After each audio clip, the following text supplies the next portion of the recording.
Let me be the first to tell you how proud I am. I want to be the first to tell you just how proud I am of you.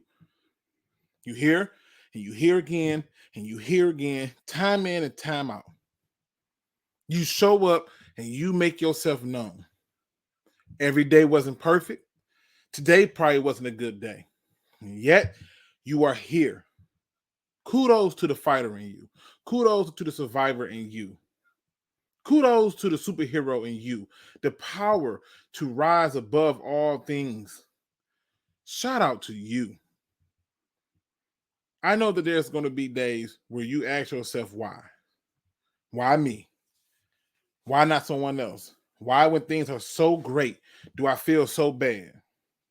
And many times you won't get an answer. Many times you won't be provided any relief. But there's a reason that you feel the way you feel. And sometimes when we're not sure about what we're dealing with, the best thing we can do is get help. So that's what I'm asking you to do today. Dial 3 simple numbers, 988. You grew up your whole life knowing what 911 is, but there's another emergency number you can hit, 988. So don't make a decision that your friends have to live with. Don't make a decision that your parents have to live with. Don't make a decision that your dog, your cat, or whatever it is that loves you have to live with. Make the one that you can live with and get help. So before you do something that's going to leave a lasting mark on those people who care about you, do something that can create more memories and an even more powerful lasting mark, and call and get help. Now let's talk football. Welcome back, welcome back, welcome back. Welcome back. Welcome back. Welcome back. What up, though, Pride Nation? And I'm back at it again. I tried to be slick yesterday, and I failed. I failed miserably. I knew I was mandated, but I was like, you know what? I'm going to be slick. I'm going to find a way to get out of this. Nope, couldn't do it. So unfortunately, I could not go live yesterday, but I'm here today, and I got a good show for you tomorrow. So listen, look forward to today and tomorrow because I'm going to have some fun for the days I can get on and talk a little Detroit Lions football. People, I'm in a good mood. I'm in a good mood. Ah, the joy of being here. To all the people in the building with me today, welcome, welcome, welcome. Today, I'm about to upset some more people. I decided that not only will I do this going forward, just particularly for this draft, but I'm going to make sure that I keep with my original agenda, which is to get the people thinking, to get the people to question their own thoughts and why they see things this way and ask themselves, could it be something different? And so we're going to have some fun with this. I hope you enjoy it. And as always, I'll open it up so y'all can jump in and tell me how crazy I am and I've lost my damn mind.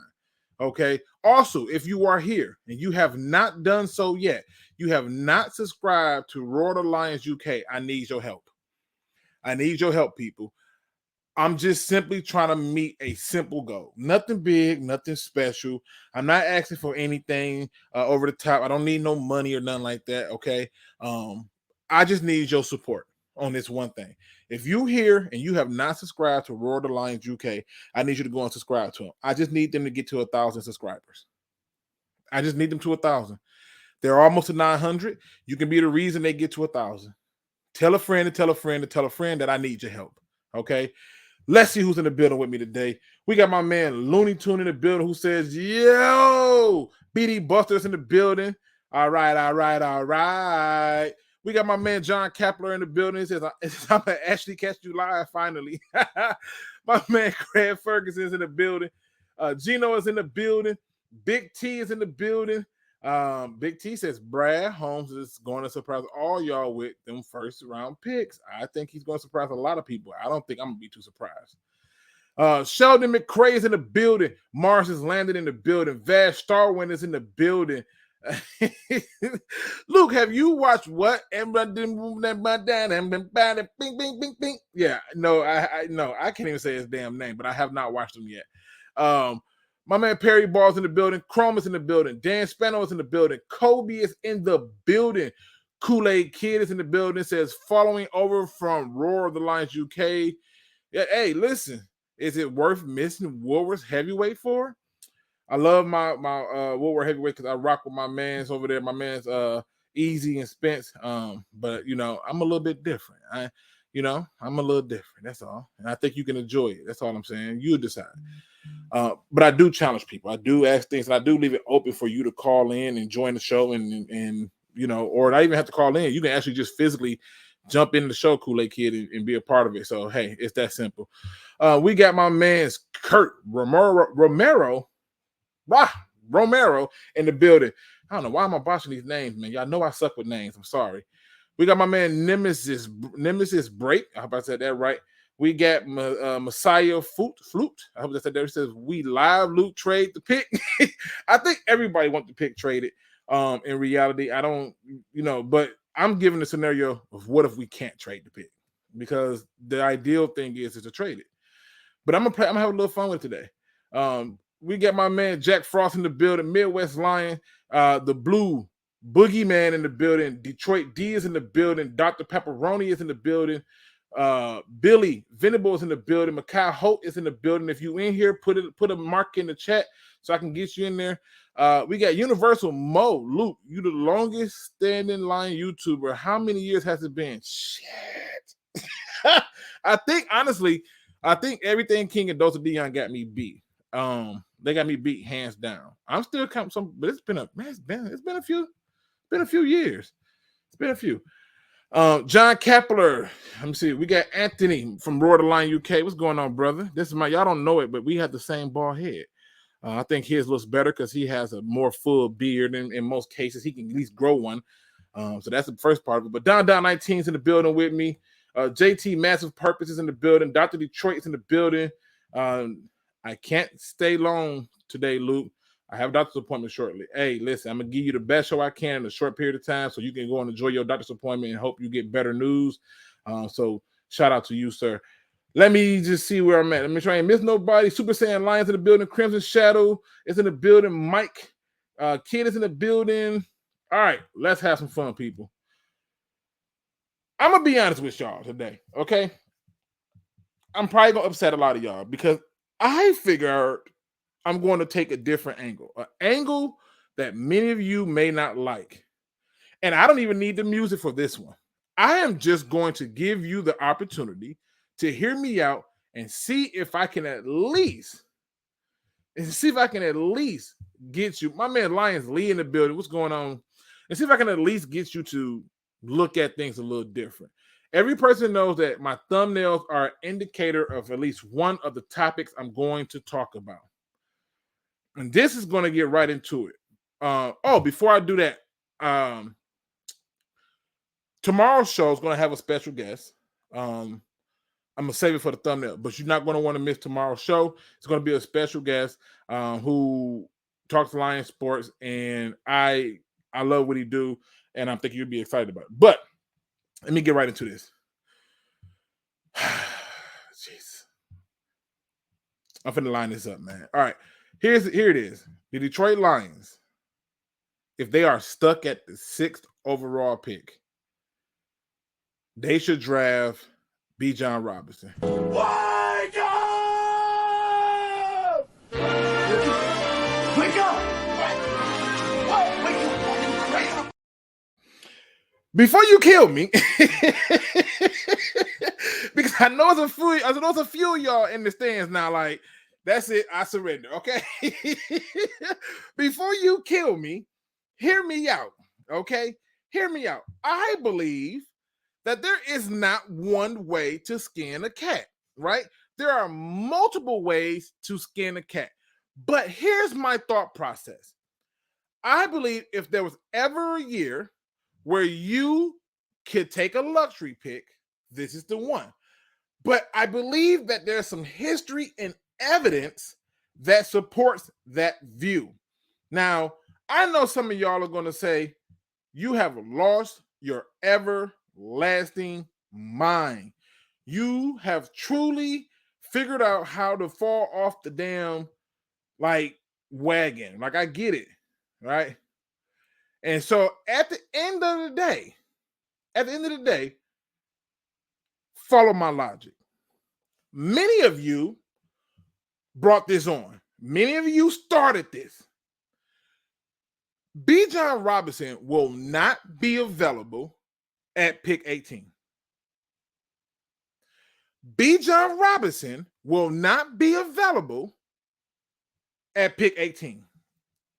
You don't believe me? You don't want to believe the hype? You don't think that this is a real thing? You don't think that this is something that's a reality? I just want you to just pay attention to the reality, because there's some things that I'm excited about when it comes to the Lions. And my opinion is the Lions were smart to not franchise tag anyone, which means that right now your running back on roster that you give a shit about, not the other people, but the ones you care about, is DeAndre Swift. And many of you know that DeAndre Swift is a decent running back. He has his ups, he has his downs, but one of the biggest flaws with him is he can't stay healthy, right? And you also have to make a decision on, are you going to re-sign him? Okay? So, with that being said, follow my logic a little bit, okay? The Lions are going to be picking 6, not because they sucked and were going to be picking 6, but because they made a trade. The team that they traded with was the Rams. The Rams suck. They get to make a pick. And you get to judge them based on what they took with those picks. Now, they took one pick and took Iffy. The jury's still out on him, although some people have already has found, him guilty. And then the other part of it is this. I merely want you to just look at a few realities here, okay? And one of those realities that I have is that not only will Bijan Robinson at 6 make sense, I believe once I'm done breaking it down to you, it'll make more sense to you. I have no doubts in my mind, none whatsoever, absolutely zero, nothing, that the Eagles will take Bijan Robinson. Well, Luke, how do you know that? You don't know what's going on. They're not moving at 10. They're not trading out of that spot at 10. Why? Well, they didn't bring back their guy and Miles Sanders. Well, Luke, they still got Gainwell. That's cute. He's not Bijan Robinson. That's funny. He's not Bijan Robinson. Well, Luke, no, he'll make it to 18. Really? Yeah, okay. All right, because Washington got them a nice little decent running back, but he's no Bijan Robinson. But that's not the point, Luke. He'll make it to 18. You think so? Yeah, okay. And I sit here and I look, and I'm thinking to myself, how much of a threat would it be to have Bijan Robinson as the guy that you get to do RPO with if you Jalen Hurts? I don't think there's another pick for them to take at 10. So you're not getting them at 18. That's my first piece of evidence. The second piece of evidence is many of you have already said to give Jared Goff at least one more year, and you believe if he do well, you will re-sign him. Well, I'm going to turn you to this. I'm going to bring you to this season right here in 2018 on the Rams, where Jared Goff was a part of. He was a part of this team on the Rams, right? And it's funny because you look and you see that they were number 2 in points for and number 2 in yards. And you look and they were 14th in pass attempts and 5th in terms of passing yards, right? But in rushing yards, they were 3rd. And in rushing touchdowns, they were 2nd. But why is that important? Because the last time Jared Goff had any real success, he had a running back named Todd Gurley.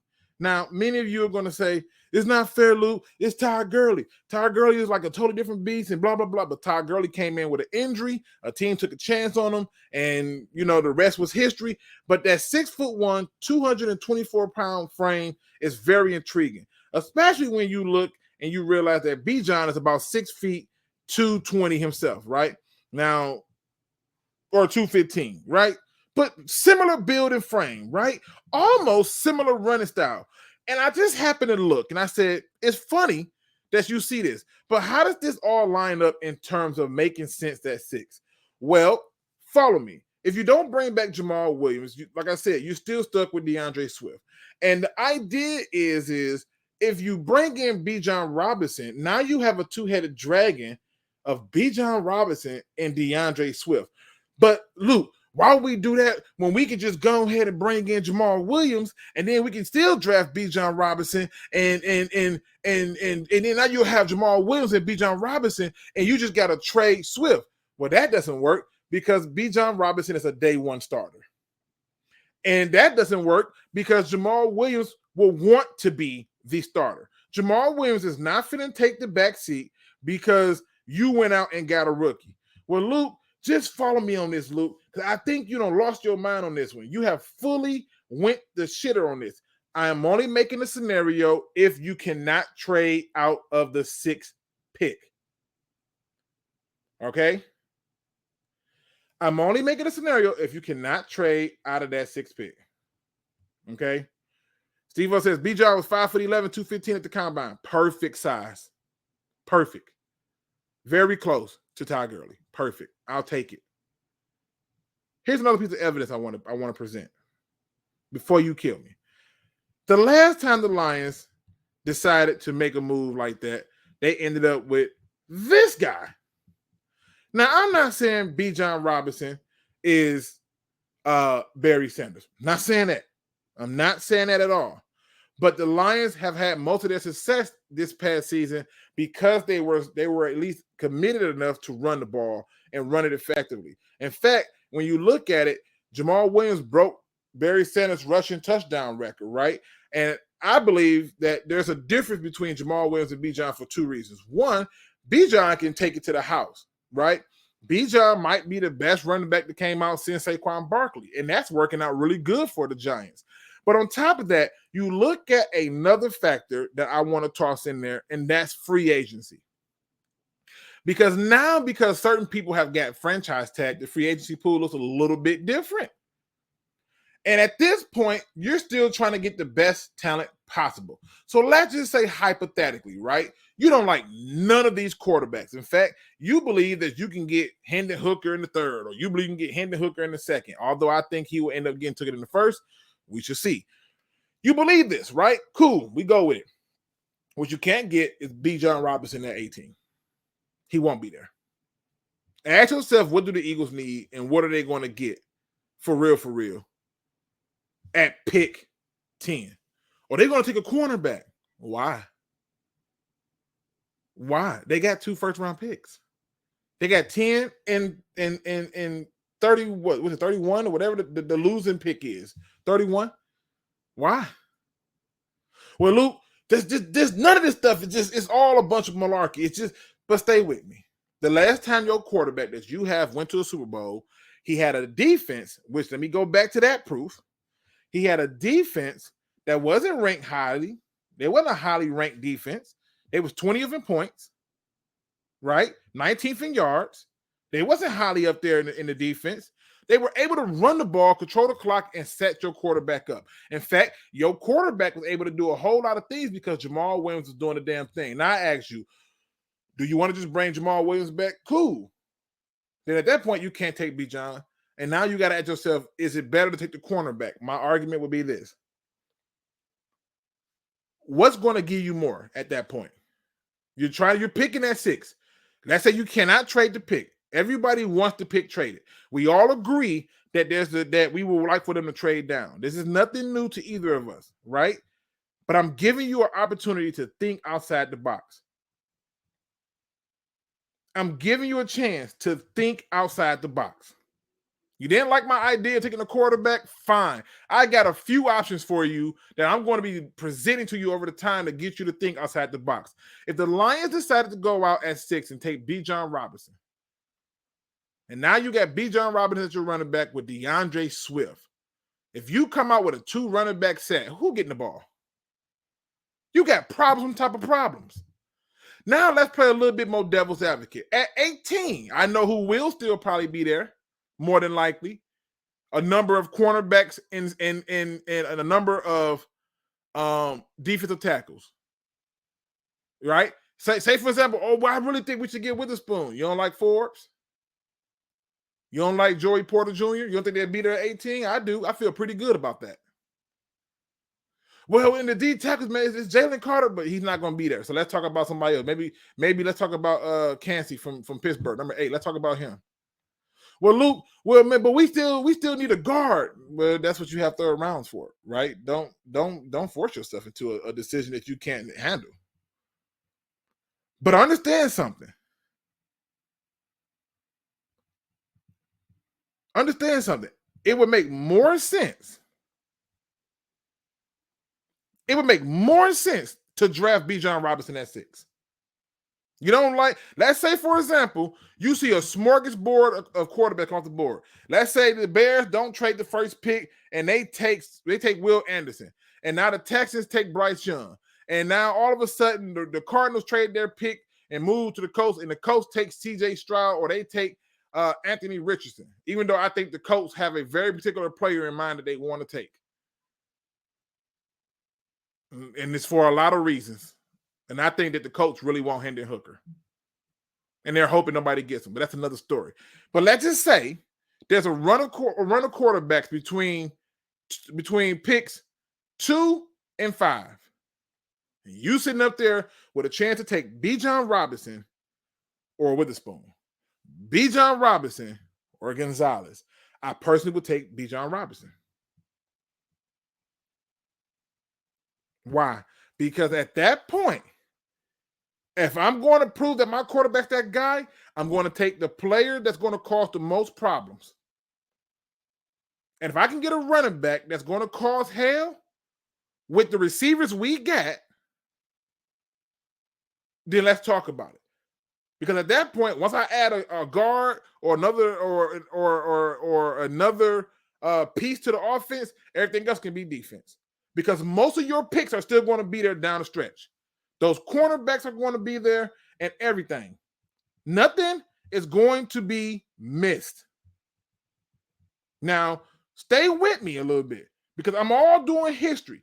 The last time we took a running back high was Barry Sanders, and it worked out like hell. And Bijan Robinson is a very good running back. But the last time your quarterback had a good running back who finished 3rd in rushing yards, but number 1 in rushing touchdowns, they went to the Super Bowl with a average defense. Now, I ask you, you go out here and take all these players and force them into these positions. You take a corner and you try to force them and plug them in and stuff like that. Your defense still going to be average. The difference is you got to now make a decision about what you're going to do with Swift. You got to make a decision about what you're going to do with Jamal Williams. And guess what? The answer is easy. His name is Mr. Robinson. You don't got to do anything to it. You don't got to entice him. You simply have to just wait and take the running back. Well, Luke, that's not good draft value. I don't give a shit. I'm talking about changing your fortunes. If he ends up at best being Derrick Henry, if he ends up at best being Breece Hall, which, by the way, the Jets went straight to the toilet once Breece Hall was out. And the Texans had great success once they discovered Pierce. The run game is not dead. And the opportunity is still there for you to do it because guess what? None of these teams are going to let certain things pass them. The Falcons already invested in a tight end and a receiver. They got Desmond Ridder. They like Desmond Ridder. They're going to go defense. Carolina want a quarterback. Philly got everything. The rich gets richer. They got everything. They got pick 10. You scroll on down a little bit more and 31. They not pressed. They can afford to take a luxury pick, and you can too. Because guess what? Here's a guy who can come in day one, start, take somebody's spot, and have value to your team immediately. If he at best end up being Devin Cook minus the damn fumbles, kudos to you. Don't overcomplicate this.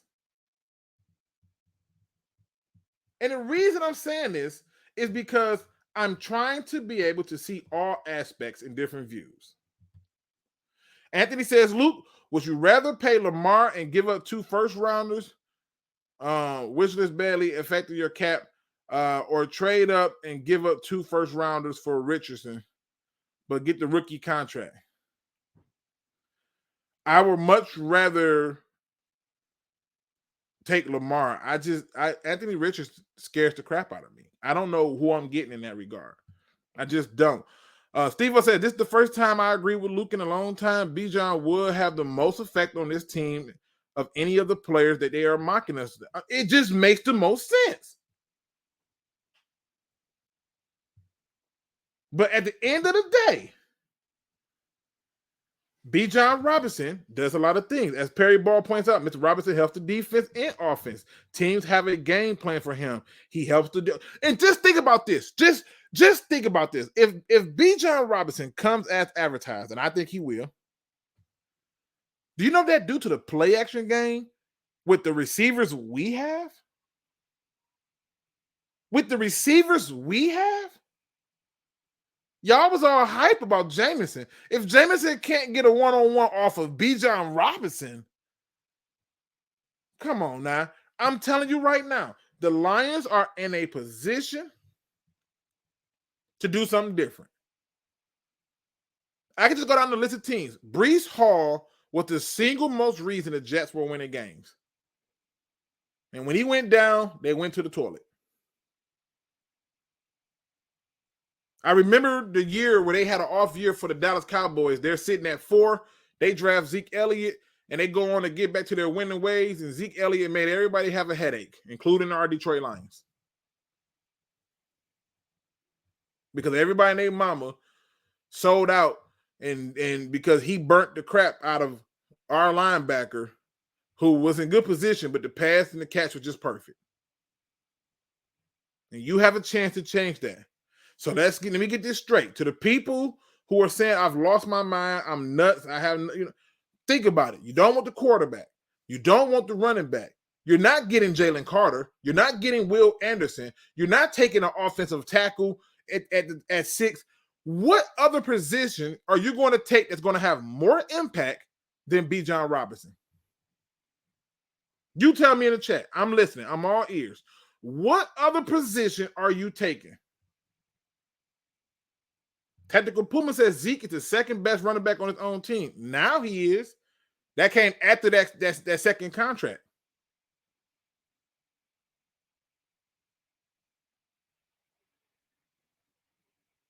That's all I'm pointing out.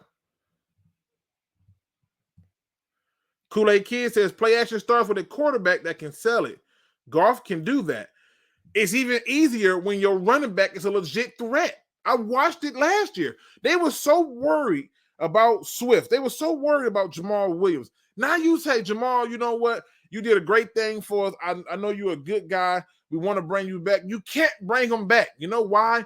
Because when you bring him back, he's expecting to start. And when you bring him back, he ain't giving you no discount because guess what? He just broke the greatest running back in NFL history touchdown record on his first 1,000-yard rushing season.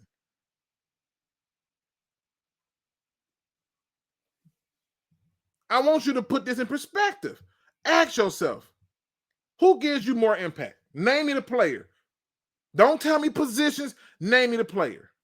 Because this is a point of emphasis, in my opinion, where you have to start to come to a realization that, you know what? If what I want really ain't there and it's really best player available, who's better than Bijan Robinson?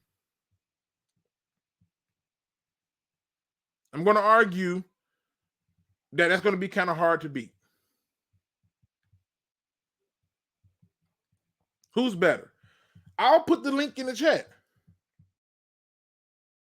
I'll put the link in the chat. Feel free to come in and tell me I've lost my damn mind. All you need is internet, your headset to your phone, your tablet, or your computer. You don't even got to be on camera. Just show up and let's talk about it. Understand? You show up and you stupid. You're going to get your feelings hurt, but I'm putting it in the chat. I believe that the Lions are in a position to actually do something a little bit different this year.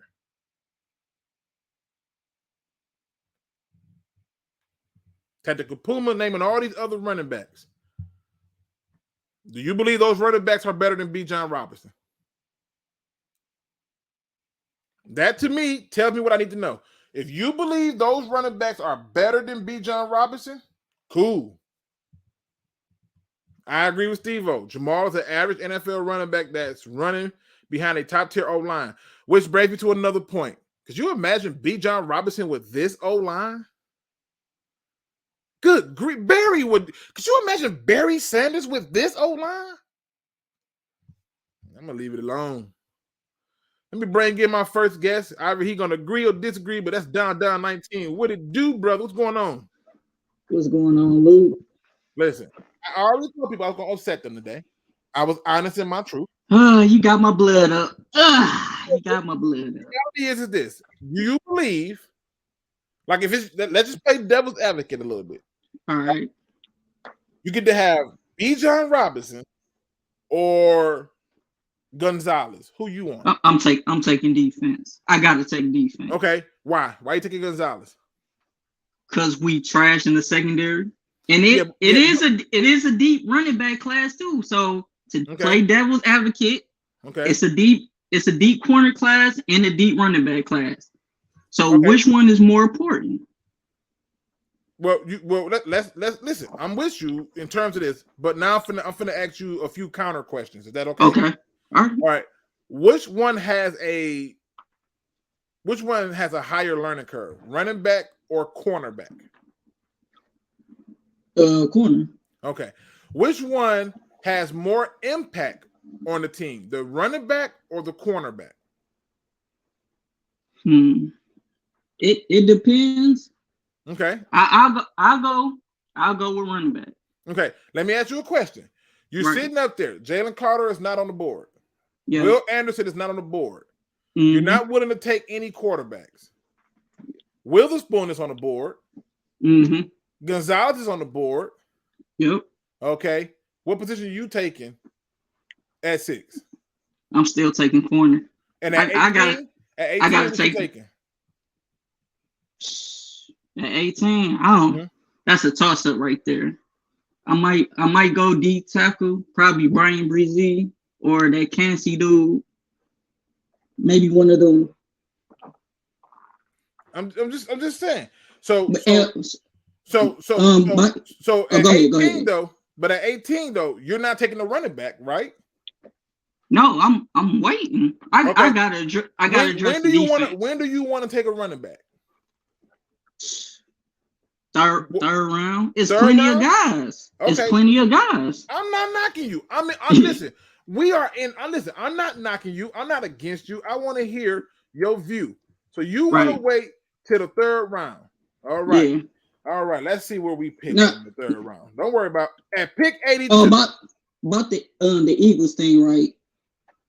I think they taking defense too because they losing a lot of people. They losing C.J. Gardner. They losing James Bradbury. They losing T.J. Edwards. Yeah. They losing Hargrave. Yep. I don't think they go offense. Yeah, but I think they stick with Kenny Gainwell. You know why? You know why they go offense? Why? Because there are more defensive players at their needs in this draft than there are at running back, and they didn't let Miles Sanders go for no reason. Man, I think they stick with Gainwell. I think Gainwell ain't doing it like that. We're not going to play like that. He couldn't even get the start. They might take the Alabama running back, Jahmyr Gibbs. So you think Gibbs? They might go next. Yeah. Okay. So. Well, I think they'll take Gibbs as Bijan off the board. But let's talk about your original view. You will take a running back in the 3rd round at pick 82. Yeah. Right. So we're going to skip all these picks in the 2nd round. Okay. How many of these teams started from the 2nd round you think need a running back? How many? How many teams need a running back? Probably Saints. Saints. Okay. Probably Pittsburgh needs somebody behind Najee. Okay. All right. Tampa Bay. Since they let Fournette go. Yep. You know what? Okay. If Bijan slipped down, he might go to Tampa. Okay. So here's the thing. Tampa might want that until we start to go and look at the draft again, right? Bijan got to make it down to 19. And you believe you can get him at 18. Yeah. So that would mean Tampa would have to leapfrog you, right? And Tampa ain't in a position to trade no capital. So I'll ask again. Where do you see this happening at? Because now here comes my next question. Who do you think is the best running back in this draft? Bijan, of course. Okay. So at this point, if you think he's the best running back in this draft, why wouldn't you want the best running back on your team with this line? Because I feel like, especially if you're not ready to take a quarterback this year. But here's the thing: if you got a great offensive line, you don't really need the best running back. Like you could just plug them. Like, all right. So let me ask you: what did Christian McCaffrey do for the Panthers? What did Saquon do for the Giants? Like you take these. What did Zeke do for the Cowboys? Nothing. They did nothing for the team. Hold on. Wait. Go to the first. You said who do for who? What did Christian McCaffrey did for the Panthers? A lot. What do you mean? What do you mean a lot? They didn't win many playoff games with him. Oh, so now we doing what he provided to the team. Yeah, okay. So if we plan that game, then we really finna have fun with this, right? No. Because at that point we finna have fun with it. So let me ask you this: if you're going to name people like Zeke, who essentially helped Dallas do a lot of great things, Dallas issues fell on the coach. Jason Garrett wasn't no head coach. He was a pansy who did what he was told, right? And now you go over to Saquon. Saquon had the Giants respectable because people had to respect him. It was the quarterback play that was killing them, and that's why they was having all these issues until they got a new head coach. And again, another coaching issue and a coaching change, and you still got this plus his injuries on top of it. Then you start talking about people like that. So let's start talking about what Breece Hall. What did Breece Hall do for the Jets? He was a solid running back. Okay, but don't act like their defense wasn't going crazy too. I mean, was it though? Yes, they. Okay, come on, Luke. They defense went crazy. What did Pierce do for the Texans? What did Alvin Kamara do for the Texans? Do for the Saints. Look at these running backs who came in and helped. And granted, a lot of the times you can look at them and say, "Well, this guy took it in this round." But a lot of these first round, these people who are not your average running backs, they ball out. And I'm not saying like the corner is like the whole defense. So people like I see Foot Clan said, how many games did Jalen Ramsey?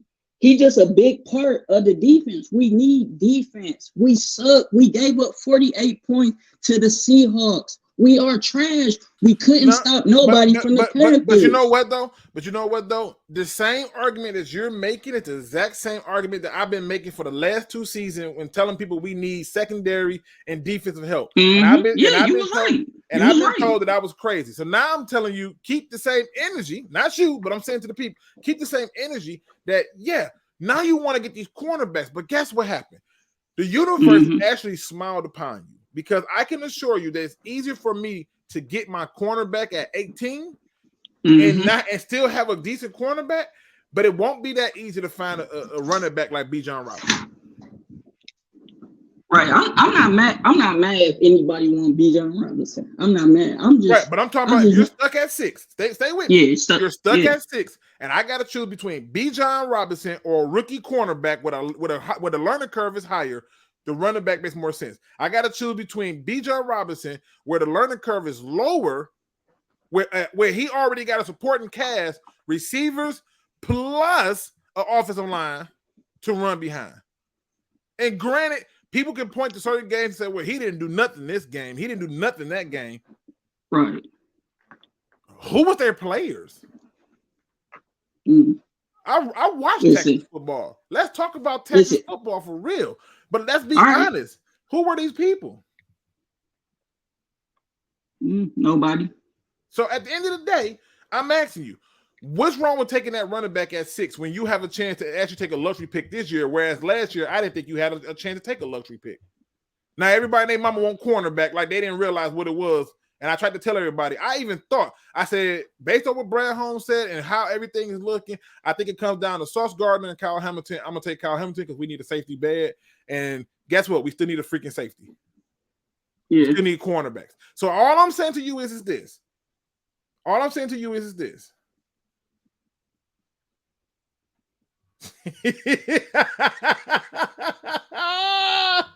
Anthony is ignorant as hell. At 6, I'll draft Ash to help Luke beat his son when playing Pokemon. I'm just saying. Look, it also depends on free agency. Like if we can get a cornerback we know in free that, agency, right? I'm cool. That, but I'm but cool the line, too. But okay, so listen, I'll play the game with you. I'm trying to be patient and play the game with you. Be patient. Right? Be patient. All right, let's go through. Here's the list of the free agents. Right? Okay. All right, let's go through. Let's just go through. We're gonna look at the free agents. You see them 2 Eagles right there? Yep, I see them. Keep going. Let's look at the free agents. Because I want you to show me where we're running back you taking out of this goddamn list. I'll wait. Let me know when you see the running back you taking out of this list. Let me know. I already said I'm drafting a running back. Right now, it's already a few people you can take to help this damn defense. But let me know when you see the running back that you can take. Because right now, you got DeAndre Swift, Craig Reynolds, and a prayer. So let me know when you see that guy. I'll wait. Let me know now.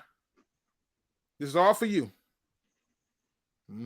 I said I'll take a running back late in the draft. That's what I said. I know. You take one in the 3rd round, right? But you said this all depends on free agency. So the point of me looking at this is saying, look, in free agency, right? In free agency, you're not even going to take a running back in free agency. So why not take somebody who can come in and have immediate, instant, game day one starting impact in Bijan Robinson?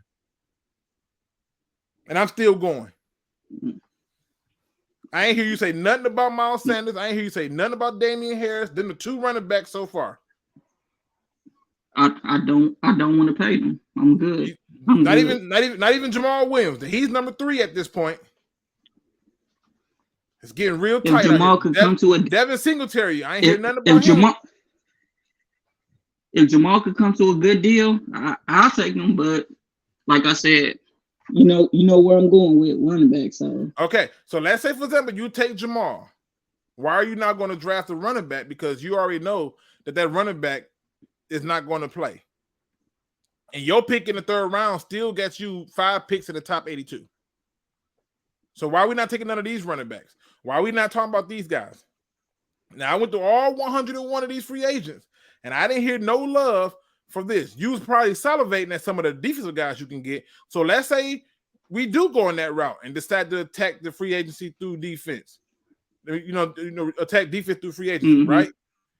Now we back to the point. You at 6, and let's say you get Byron Murphy. Let's say you get Sean Button Murphy, or let's say you go out and get Rocky Sand and you get Byron Murphy, right? You're at 6. You still drafting a quarterback? I mean, a cornerback? Nope, I'm still going defense side. I'm just trying to figure it out. Either D-tackle or edge rusher. Okay. I'm still trying to figure it out. Let's say, for example, we follow this rule that Rumble brings up. He said, let's trade Swift. Trade Swift swiftly is what he says. And then do what? Then do what? Who you adding? You want to bring Jamal Williams back and still want to draft Bijan? Because Jamal Williams is going to be coming back to be a backup. Oh, he could be a two-headed monster. They're going to give more carries to Bijan because he's going to take more to the house. More bigger runs.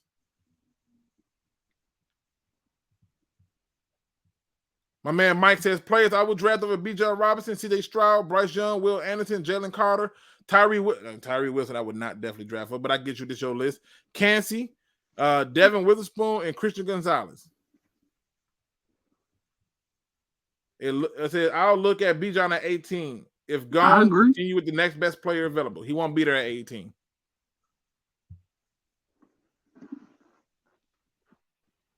We won't. I'm telling you, he's gonna be there at 18. He won't be I'm there. telling you, the Eagles not taking him. Okay, and when the Eagles take him, I'm telling you, Luke. I'm telling you, Luke. Trust me, Luke. Okay. Trust me. They losing so much on defense. I'm telling you. They lost a 30-year-old D tackle. He gonna be there. They losing C.J. Gardner Johnson, who had what? I think he had the most interception this year. They losing James Bradbury, who was all first team. They losing a lot on defense. That's all I'm saying. I could be wrong. So hold on. I think they're going defense. They got picked 10 and 31. We're talking pick 10. Mm-hmm. Yep. Who you think they taking at 10? Give me a name, not a position. I think they take Devin Witherspoon. So who are we taking at 6? Christian Gonzalez. So we take Christian Gonzalez, and they take Devin. They take Devin Witherspoon. Okay, all right. Listen, I'm not gonna kill nobody. I just want to hear the conversation, and I want to get people to think. There's more than one way to skin a cat. And I'm just telling you, the last time that man went to a Super Bowl, he had a mean ass run game, a 2-3-headed dragon, if I'm not mistaken. He had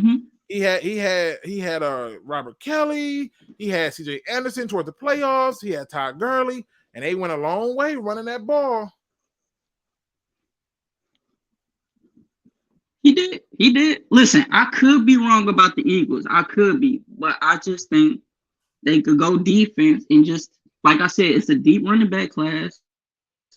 They might go with Gibbs. That's all I said. Like, I don't know what's gonna happen. That's just how I feel. But you admit that the number one running back, in your opinion, is Bijan. Yeah, absolutely. And you feel that the NFL team is going to say F the number one running back and take like what? What is Gibbs to you? Number 2? Number 3? Yeah, Gibbs, number 2. So they're going to say forget the number 1 best running back and take the number 2 best running back. I think so. I think they go defense, but I could be wrong. I could be wrong. I just want to hear how you thinking about this. Steve says I would rather draft Witherspoon than Gonzalez if they're taking a cornerback at 6. You're not gonna get me to disagree with that. But if I gotta take a cornerback or a generational running back, yeah, I'm going generational running back. Sorry. Let me bring in my next guest, Crimson Shadow. Don, you want to hold off in the back for me, man? Okay, that's cool. All right. Listen, the link is in there. Come in there and tell me I'm crazy. Tell me I lost my mind. Because when you look at free agency that's coming up, and I haven't even got into it yet, but I kind of skipped on it because Don brought it up. I want you to understand something. That if you're going to take a certain player at 6th overall, if they're not going to play this year, take the quarterback. If you are expecting them to play this year and have high impact, take Bijan Robinson. So far, 2 of the picks that I had at 6 have pissed people off because I don't think people are looking at it from a different perspective. They're subscribing to the news that come out that say the Lions should take a cornerback at 6, but they're not looking at all the options you would have at 18. Even if Witherspoon come off the board, even if Gonzalez is off the board, let's say Tracy Porter is off the board. Look at the teams in this draft. How many cornerbacks you see going in the first round? Between picks 1 and 18. I'll bring it back up so the people can tell me if I've lost my mind fully or am I actually just thinking outside the box. Between picks 1 and 18, how many teams, and please show me in the chat, how many teams you see taking a cornerback between these picks? If you say it's the Eagles, that's 1, cool. How many teams do you see taking a cornerback?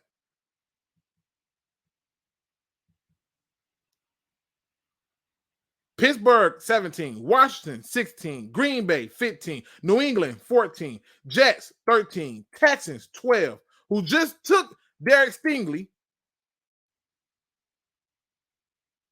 Tennessee, 11. Philly, 10. Carolina, 9. Atlanta, 8. Vegas, 7. Detroit, 6. Between picks 1 through 18, how many teams taking a cornerback? That's my question. 3 or 4? Name me the 3 or 4 teams.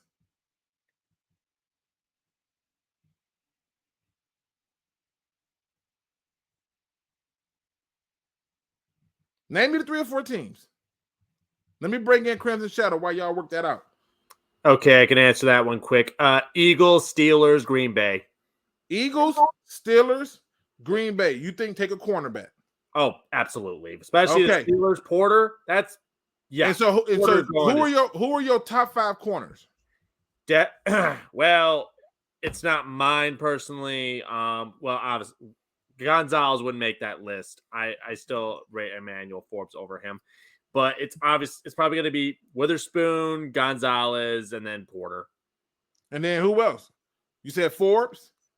Forbes would be my number 4, honestly. All right. So let's just say hypothetically, I go with your 4. You got 3 teams taking a cornerback between picks 1 and 18. And let's say Witherspoon, Gonzalez, and Porter's gone. You still get Forbes. Now what we talking about? Okay. The question is, are you fine with taking Forbes at 18 though? Is the value match there? Are you okay with it? No, I'm okay. I'm okay with taking anything after we take B. John Robinson at 6. Keep in mind. I'm only arguing, right? I'm only arguing that if you're stuck at 6, you don't want the quarterback, right? There's not a quarterback that you like at this point. Right? And Jalen Carter is not there. Right? Yeah. And Will Anderson is not there. And you already said it's about 3 teams who need a corner. Why would you take the corner at 6 when you can still get one at 18? I agree. I don't know if you paid attention. Bijan won't be at 18. You know what? If you see any of my mock drafts, I've never taken a corner at 6. I'm either going to trade back or usually I'm going We're not talking trade back, Crimson. I know. That's not what we're talking about. I get it. We're not talking trade back. We're talking you're stuck at 6. You don't want the quarterback. You said forget the quarterback. Jared Goff is your guy. He's your franchise quarterback. I get that. And like I said, if they took Bijan, I wouldn't be mad. This team is a run-first team. I would not be mad at it. I get they'd get use out of it. There's no doubt about it. Okay. However, I'm more in the camp of getting Cansey than I would be getting Bijan at 6. But again, people would call me crazy for getting Cansey at 6. He's too short. Well, listen, I can make that argument with people too, but I'm going to say that for another day. We're trying to figure out, does it make sense and is it logical to take the running back? And in my opinion, it is. If he has the ability to be as good as Saquon Barkley or Barry Sanders has been, then again, I wouldn't be mad at it. Now, again, Mike says, yes, they did with the Rams. Defense was way better than our current roster. Our defense has been hot garbage for about 4 or 5 years, right? But you have a free agency that's filled with a lot of defensive players that you can add. You have a draft that's filled with a lot of defensive players that you can draft. And at the end of the day, you will still be able to get the 3 positions you talked about, cornerback, linebacker, and D tackle, well at 18. Literally, if you wanted to. And you wouldn't have to miss a beat. The problem is it's not a but really at 6, that guy at 6, I want you to understand something. That guy at 6 has to be a dog. If you're taking him 6th overall, he has to be a dog. The only person that you can take at 6 that does not have to start year 1 is quarterback. And you all have already scalded me for that one. The problem is I don't see any of these guys being good. I don't like any of these quarterbacks except for Young. Okay, so we back at it again. You sitting up there, you got a chance to take Bijan or Witherspoon. Who you taking? In this case, I'd probably just go Bijan. I'm not taking a cornerback in the top 10. Okay, you got Bijan or Gonzalez. Who you taking? Again, I already just said I'm not taking a quarterback in the top 10. Again, it's a deep cornerback room. I'm not doing that. Okay, Bijan or say, you know what? There is no other position I can trust. If you're not taking a quarterback, yeah, because you're not taking a D tackle. Yeah. Take the damn running back. There's nobody else. There just isn't nobody else. And we're not taking Quentin Johnson. If somebody brings that up, I'm not doing that. It says, I've never done a PFF mock draft with Bijan drafted at 6. What kind of impact does that have on the drop? I'm going to have to do a couple dozen like that. I will put it like this. You got to keep in mind that the mock draft is meant to have a certain algorithm to try to get you as close as possible to real outcomes. But the reality is it's still a mock. It's not real. The reality is somebody's going to take Bijan, and he's not getting at the top 10 in my opinion. I think the Eagles take him. Now stay with me. Bijan, let's say Bijan is not taken at 6. You draft a cornerback at 6, right? And that cornerback that you take at 6 has a slow start. Let's say he has a not Jeff Okuda slow start, but just a slow start. That's common. People are going to be upset, but the reality is, as Crimson said, it's a common occurrence because the learning curve is so damn high. Now, you talk about, Mike talks about Slade being a second-round pick. Yep, and that year, it was a lot of damn corners. You talk about Mark, you're talking about Woolen was a 4th-round pick. Right? All I'm saying is, when you go through and you look at it, and you're sitting at 6, who gives you the most impact? I see Cam Smith on there. I'm not the biggest Cam Smith guy. He's too small. I'm just saying. Like I said, I'm not against some of the second round guys. Like I said, I'm a big Forbes fan, and I would be elated to get him on the team. I think the Patriots are going to end up taking him in the second round. Be devastating, but I'd love to get him. I'm not against Garrett Wilson, but looking at Garrett Wilson's film, he looks like he'd just be a better suited number 2 than a number 1. There's a lot that needs to be polished with Garrett Wilson. I'm just really making the argument. 2 guys in the podcast shout out. He says, Luke, does it hurt to always be wrong, or are you used to it? I'm used to people thinking I'm wrong. Like when I told people that I don't know. Like I think I've been right about a few things, but I will say this. I've been wrong about a lot of things too. The reality is I'm not trying to put something up there that's going to be right. I'm trying to put a perspective that you need to take a second to think about, because if it comes up, and it will, you need to make a decision that you can live with.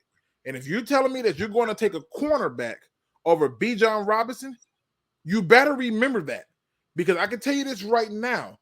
Everything that you do is going to be measured. The Jacksonville Jaguars are going to be measured with whatever Trey Walker do, whatever his name, the Trayvon Walker, whatever he do is going to be measured to whatever Aiden do, because they could have took Aiden. Oh, yeah. The Jets took Sauce Gardner. So all the people before them who passed on Sauce Gardner is going to be measured to what the Jets did. And so forth and so on. So you can figure out who got the best pick that year. That's why you have redrafts. And in my opinion, okay, he said, to be fair, you're not always wrong. First round is too early for a kicker. To be fair, if you're looking at this draft right now and you wanted a linebacker, you wanted a cornerback, you wanted a safety, you wanted a D tackle, where could you still get those at 18 and get the guy that you want? If your answer is yes, then I ask you, you're at 6. And you're not taking a QB, you're taking a defensive back. And you take him over a running back like Bijan Robinson, and Bijan mess around and be what I think he's going to be, you're going to look real foolish. And that's the only point I'm trying to make. Well, okay, then here's my question then. If Bijan, or if Will Anderson or Jalen Carter are still on the board, do you go one over the other? You say what's now? If you have someone like, say, there's a possibility that Jalen Carter or Will Anderson could fall to us, do you still take Bijan, or do you take No, because the whole purpose of my argument was, if Carter is not on the board, Will Anderson is not on the board, you don't want none of the quarterbacks, because this all started because nobody wanted the quarterbacks. I get that. I'm just trying to see the measurement of how much you love you some Bijan. No. Listen, understand this. I'm trying to get dogs. And if Jalen Carter falls to us at 6, then hey, like Sewell, it's a no-brainer. Yeah, Aiden Hutchinson for people, it was a no-brainer, right? Yeah. And so all I'm saying is if Jalen Carter won't fall to you at 6, the dream is everybody wants Jalen Carter. But I think Jalen Carter gets taken by the Cardinals.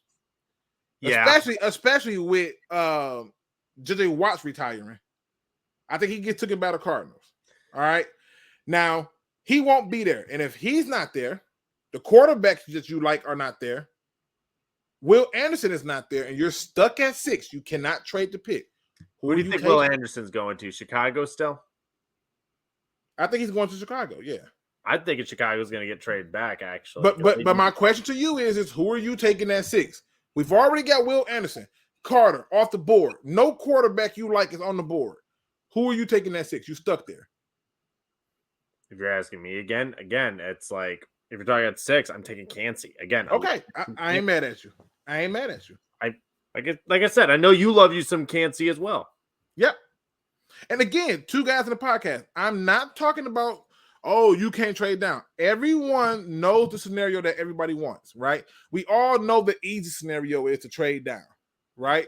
And the people who say trade down be saying trade down, but they don't really want to trade down too far, but they want to try to trade down and get something. I get it. That's what we all want. But what happens if you can't trade down? What happens if you got to make a pick? And when you got to make a pick, there's not a quarterback you like on the board. There's no Jalen Carter. There's no Will Anderson. Who are you going to take? Yeah. That's my question. It's a dang good question to have. I have no doubt there. I mean, shoot. Let's be fair. I mean, you know what we always do when we're in top 10? We gotta take this. We gotta take the tight end. Mayor, come on down. You're our next tight end. Again, we're focusing on the 6th pick. People want to keep jumping. We can do this at 18. No, you can't. There are too many things that's going to occur at pick 18. Well, okay. Let's just. We have to ask the chat. What are you taking at 6? If you got no move, what are you taking? All around, I want votes, please. But that's the question, though. So again, I'm not looking at it like this. Mike says if that occurs, one of the players of Will Anderson or Jalen Carter be available. If 3 quarterbacks are gone, that means Will Levis is available at 6. That means trade down. What's the odds? We're talking about you can't trade down. If you're telling me, I think this is how I think it's going to go. I think the first 5 picks go like this, and I don't care how they go in what order. Will Anderson, Jalen Carter, Bryce Young. I think Bryce Young. I think what the hell is his damn name? CJ Stroud. And I think Anthony Richardson, because somebody gonna fall in love with what the hell they saw at the combine. Come off the board in that top 5 somewhere. Somebody trade up or somebody sit there and take them. It's gonna be the Raiders. That's my bet. It's gonna take Richardson. Now, honestly, I believe, this is just my honest belief. Y'all can shoot me on if you want to. I believe that the Colts are going to draft them a stud player that can help them immediately this year, and they'll still draft Hendon Hooker, even if it's at 5. I think they like Hendon Hooker for a number of reasons. But I'd like to hear what those reasons are, actually. Well, you got to catch tomorrow's show. Today, we're talking about a different possibility. Fair enough. So, again, let me know. You can't trade the pick. Everybody's going. What are you doing? All right, everyone. The answer is can't see. So Mike says Arizona's getting calls to trade down and want to trade down since they have the least amount of draft picks of all 32 teams this year. Fine. But let's say that happens, right? Let's say that happens. We know the 2 dream scenarios. The number 1 scenario is that by most people's accounts is they want Jalen Carter. It would be the dream. I'll take that back. Most people who don't think they're perfect want Jalen Carter. The perfect crew don't want him. He's a bad apple, right? Yeah. Here's the thing. The only thing we can hope on is that the Cardinals are scared off by his alleged, felony or whatever, misdemeanor. He ain't got nothing yet. He ain't been convicted of nothing. That's all allegedly. Yeah, exactly. That's the only luck I could see is maybe they take Wilson instead of Carter because they're afraid of it. But again, I just don't see Carter falling to us or Wilson. But listen. What I'm doing is I'm trying to get people to see it for a perspective purposes of saying you're stuck at this pick. You don't have a trade partner. Okay. Somebody traded with the Cardinals, right? Somebody traded with the Cardinals, which means that they're now at 3. At 4, the coach taking the quarterback. So now you will have 3 quarterbacks taken, right? You will have 3 quarterbacks taken. So you will have Will Anderson going to the Bears. Yes. You would then have a quarterback going to Houston. You will have whoever trade up to 3, which, I think that could be a simple move. It's something that's the coach doing a lateral move, 1 down or something like that. But no matter. Whoever comes to 3, taking a quarterback. So that's 2 quarterbacks. Then let's say the coach stay at 4. That's another quarterback. Right? And then let's say Seattle, who everybody think because they signed Geno Smith that they're not taking a quarterback. You're fooling yourself. They got to. I'm sorry. You're fooling yourself. They're still taking a quarterback. So that's 3. Now Jalen Carter falls to you. Great. The scenario that everybody wants happens. I'm running to the podium. Right? I don't care if I piss the NFL off again. I'm just saying the scenario that everybody wants happens.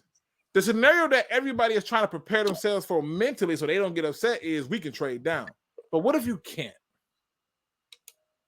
I mean, I'd be shocked if they couldn't. I mean, out of all the QB need teams, you went through this last episode on all the teams that need a quarterback. Like you said, the odds of Hooker still being there is low because of all these QB needy teams. It also depends how willing is Brad Holmes willing to go back if. That's another question. We don't know exactly what Brad Holmes, I've never seen him trade back. He's the type of guy that's more aggressive than passive. He'll trade up more so than he'll trade down, I think. So if he likes a guy, he'll take him at 6. That's what scares the shit out of me. And I keep seeing, like you pointed yesterday, Anthony Richardson. I swear to God, I won't be mad if we take Richardson. I'll know what he's doing. But good God, is that scary to think. Okay. He keeps going back to him. I keep seeing the list. Anthony Richardson, that better be a smokescreen. Now, 2 guys on the podcast says, what's wrong with Witherspoon? Nothing. But if you can have Witherspoon or Bijan Robinson, who you taking? They're going to say Witherspoon. Okay. If you're taking Witherspoon, then that's fine. But you need to know that he's got a higher learning curve. Your defense is still hot garbage. Your up front still needs prayer in the interior of the defensive tackle position. Your linebackers, don't even get me started. It's not even freaking the linebacking core. Who is your linebackers, by the way, of choice? It's laughable. And once you get to your cornerbacks, and when everybody's favorite cornerback, Okuda, who everybody now wants to check out on now they give up on him. At the Okuda, you already done gave up on the money. Who? You can still get your cornerback in the draft at 18. And a lot of my mocks, I tend to double down when it comes to getting cornerbacks. I'm down for getting 2 this year if I could, but I don't think they're going to do that. But if anything, I mean, Luke's right. I mean, this is a deep CB class, and we could wait until the second round, depending. I mean, a lot of times when I've been doing my mock drafts, I've been focusing still on my D-line. Just because it's such a lower learning curve. And considering I'm seeing a lot of guys that look like they have high value, even in the second, like that kid from Florida. I'm trying to remember, Miami. Tyreek Smith, I believe his name is. I think I've seen a little bit of his film. He's not too bad. Forbes, Garrett Wilson. I can rock either of these guys, It doesn't have to be Porter. It doesn't have to be Witherspoon. Like I said, you can find talent deeper in the draft. Luke is right about that. For God's sakes, I mean, even though if we just get one cornerback, for all we know, we're probably going to need another cornerback next season. I'm asking a question for 2 reasons. We have somehow allowed the media to put cornerback on every mock draft, and we have somehow took that to mean this is the move you want to make. This is it. Yeah. Now, if you watch the combine, everybody knows that the fastest running back came out of Texas A&M. Devin, I think it's Enshin or something like that. Yeah, I think I've seen his name. And okay, so he came out of. He was the fastest one out of it. Followed by Gibbs with the 4.36. Followed by East Carolina Kenton Mitchell with a 4.37. I have drafted him a couple times. I think we're taking him just because we brought in Montgomery, who's now our running backs coach. That's his boy who he trained up. Yeah. I don't think Montgomery get to have any say so as a new person in the building. I know he's there to follow orders and do a job. But I'm just trying to tell you, the reason I'm doing this is because there is at least 1, 2, 3, 4, 5 running backs faster than Bijan Robinson. Yet I can't find a single board that don't have Bijan Robinson as the number 1 running back. Why are we doing this? I mean, by all means, speed doesn't mean anything. You can be fast, but if you can't punch through the hole correctly, or if you are like, what's his name from Alabama? The Browns took him a long time ago, and the guy couldn't find a hole to save his life. He ended up playing in the AAF for a while. What the hell? There's a lot of running backs like that. It's a lot of running backs like that. He was drafted in the first round by the Browns. I know someone help me out. I know someone knows what I'm talking about. The guy couldn't find anything. He was like the number 1 running back taken from Alabama. He was god awful. But it's like, if you can't see the hole, I don't want Trent Richardson. Thank you very much. It's like my biggest issue with Tank Bigsby. That guy, he's a great runner, but the guy does not trust his O-line. He always But you know the difference, though? You know the difference between, like, and I love that you brought that up, because this is another point I wanted to make about this. How many of the Texans offensive linemen are first round picks this year? How many what now? Sorry. How many Texans offensive linemen are first round or second round picks this year? I didn't see any. And that running back was taking little stuff and making it his own. That's true. In the case of these other guys, like the Trent Richardsons and those people who have busts coming from Alabama, they played behind stout offensive lines in college and got to the pros and didn't have it. And all of a sudden, things got real for them. I mean, that's a great point. I love that you brought that up because, again, our O-line, would you think Justin Jackson or Craig Reynolds would look as good on other teams without our O-line? Our O-line helps them out immensely. Having this O-line, this is why I'm not against the idea of Bijan at 6. I wouldn't do it, but if he's there and Brad decides to take him there, I'm like, I know what he's doing. It's not a bad idea. And like I said, I mean, I pray to God Cansey's at 18 or maybe Porter, but like I said, I get it. You'll get use out of him. Perry Ball says that, Luke, how do you feel about the running back that's only 5'5"? Who the heck is that? But if you ask me, do I care if a running back is 5? I don't care about height or measurements. Can you play? Yeah, exactly. I don't care if you could be 3'2". If you running through everything, I don't give a shit. I don't care. He'll just slip right through. 5'5". Good God.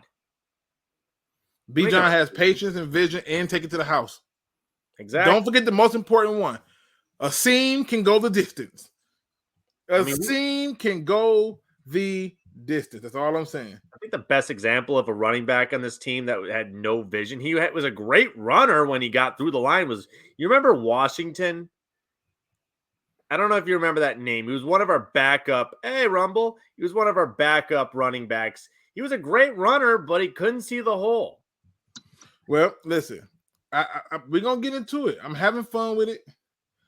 I told you I was going to do this. I was going to give it a little bit of time. I didn't think it was going to take this long because I didn't think people were going to be so against it. I knew I was going to piss people off a little bit, but Rumble got that Levy beard. Lions Rumble 81. What's going on, brother? What's up, fellas, man? What's up, Luke? The more and more you come in here, man, the more and more I'm starting to get the Kratos look, the God of War himself with his beard, brother. I'm enjoying every bit of it. I appreciate that, man. Clearly, I pissed off a few people, right? Of course. Again, it's gonna be more of a short show today, just because my kids get older, they gotta have fun with the family, right? So I'm just gonna get right into it. You are sitting up there, and there's no Jalen Carter. Mm-hmm. There's no Will Anderson. Mm-hmm. 3 of your top quarterbacks are gone. Who are you taking? 6th overall. You cannot trade the pick. I've been high on cornerbacks this year, only because we brought in Dre Bly, only because we have Aaron Glenn, only because the city of Detroit is known as, no fly zone. There's no reason why we don't focus more on defense this year. I think Joey Porter Jr. is by far, like, he's got the shortest curve, and as far as and we have the coaches who can provide an even shorter curve, with them both being respectable cornerbacks in the league. So I honestly think we go cornerback, maybe if not once, twice. I think we're probably going to see if Jeff Okudah can finally take that leap that we've been waiting on him to take. And if not, I don't think he's going to be a Lion. I really believe that. I really believe our coaching staff is so dialed in right now that they know they cannot. 9 wins this year, we're going to start grumbling. We're going to start, we're really going to start pounding the pavement. So, yeah, we can't be 32nd in defense this year. We can't be 22nd in defense. We have to stop something, whether it be the pass, whether it be the run. Something's got to give. We can't have milkman quarterbacks carving us up every year. It's time to stop that mess. It really is, man. Okay, let me just put it out there. Okay, because I think, shout out to Marcus Willis. I love this right here. This is another proof to why you do what I'm talking. Let me just put this up here big. That's a fair point there. He brings to the point of Adrian Peterson, who came into the league with an offensive line. All right, let's look at it. First season only started 9 games, played 14, but started 9. 1,300 rushing yards and 12 touchdowns. Longest run, 73 yards. All right. Second year, 1,760. Led the league in rushing, 10 touchdowns. And I'm not even going to talk about the receiving, because Bijan can actually catch and still do some of this stuff too. But that's another story. And these little bitty asterisk stars that you see right there indicated he was selected to a Pro Bowl, for those who don't know. And if it's a plus, he was first team All-Pro. So in his second season with a line, he made first team All-Pro. In his third season, 18 touchdowns, led the league. In his fourth season, first of all, if you just did this damn rookie season, good grief, Marcus was on to something here. Why are we even having this debate? You don't want the quarterback? Fine. But this guy in his rookie season had almost 6,000 yards and 52 touchdowns with a line. We ain't we ain't had a real running back that was healthy since Barry, and that had this ability since like Javid Best and Kevin Jones. Oh God, Javid Best depresses the heck out of me, to be honest. Who were the wide receivers those first 4 years? Who was his quarterback? Hold on, let me scroll down. All right. Now you have me. Yeah, we can go find out. We can go find out. Let me see. I see you in the back, brother. Give me a minute. I'm gonna get you in here. Let's go see. Oh, is Anthony here? No. I was thinking it was Anthony. All right. Let's see. Let's go up here. Let's go to 2007. Let's see who his receivers were, because we were so excited for the guy who couldn't help us this year. But what can I say? What the hell can I say? Who are our receivers? Chester Taylor. That's all right. Troy Williamson. That sounds like another guy that they took that was supposed to be speedy. Audrey Ellison. Let's see. Bobby Wade. Robert Ferguson. Sidney Rice. That was a high draft pick for them. Yeah. Vashante Shanko. Yep. Yeah, man, look at this shit. Come on, bro. You talking about it? You already looking at it, right? You already looking at it. You thinking to yourself, man, our receivers was better than that. Right. All right, let's go to the next year. Let's see. Next year. Let's see who the receivers were. I want to be fair. Who are the receivers? Chester Taylor again. Yep. let me do it like this. Let me do it like this. Let me take that off. All right, let me see this. Let me close this off right here. All right. 5%. Sidney Rice, Bobby Wade. Look, Bernard Brennan. Yeah. Remember him? All right, let's go to the next year. They literally was like, man, they brought in people that they thought was going to be studs at receiver and said, forget it, we're gonna run this thing. We're just gonna hand it to AP. Let's see. I'm gonna hit one more. Let me hit one more, and then I'm gonna get up and get this thing. Listen, I can't make this shit up, y'all. Percy Harvins, Sidney Rice, both of those were Pro Bowls that year, along with Adrian Peterson. And you have Amon-Ra St. Brown, a guy that y'all believe is going to be the second coming of Jesus, and Jameson Williams, right? And they come on, bro. Come on. They had old man Brat. I'm just asking you to put some Marcus. Where's Marcus Willis at? Where the hell is Marcus Willis at? When somebody make a strong point, you need to put respect on their damn name. Let me just get to this really quick. And then once I do this, I'm gonna bring my man's in it. Matter of fact, I'm gonna bring him in now. D-Map Zoom, what it do, brother? My brothers, what's going on? Listen, been a while. Marcus, brother Marcus, let me talk to you for a minute. Let me just read the brilliance of this that adds to my vision. Look at how great was Adrian Peterson was in his first 4 years with the Vikings. Great offensive line. And then I show it, and you look at who they had at receiver, and you like, yo, we want to run first. You can.